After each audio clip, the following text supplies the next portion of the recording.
Sono 4 milioni gli italiani, il 7% della popolazione, che nel 2024 hanno rinunciato alle prestazioni sanitarie a causa dei lunghi tempi di attesa. È il dato principale che emerge da un'analisi indipendente condotta dalla Fondazione Gimbe. La quota è passata dal 4,2% del 2022 al 4,5% del 2023, fino a schizzare al 6,8% nel 2024, pari circa a 4 milioni appunto. Nella nostra regione la quota è la più bassa del paese, pari al 5,1%, un dato che l'assessore regionale alla salute Riccardo Riccardi saluta con favore. Sul quale, come ripeto, non ci si deve sedere perché nessuno deve abbandonare le cure.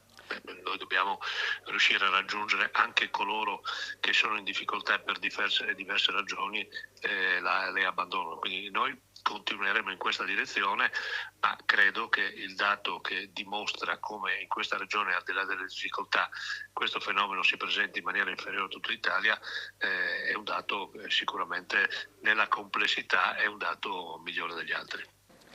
Le difficoltà economiche continuano a pesare, la percentuale di chi rinuncia per questo motivo è aumentata dal 3,2% del 2022 al 4,2% del 2023 fino al 5,3% del 2024.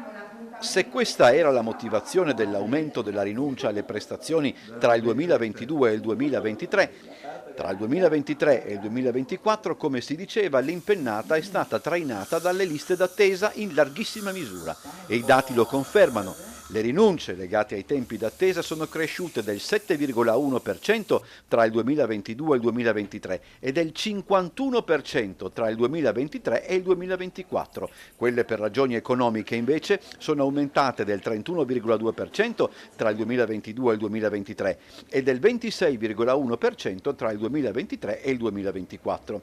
Tenendo conto della necessità di concentrare maggiormente la politica sanitaria sulle cronicità, Riccardi chiosa sottolineando un dato a suo dire essenziale.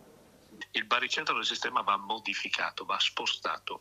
Questo incontra delle resistenze importanti e quindi è chiaro che è un processo che non sarà sicuramente netto, ma è un processo sul quale bisogna continuare a lavorare.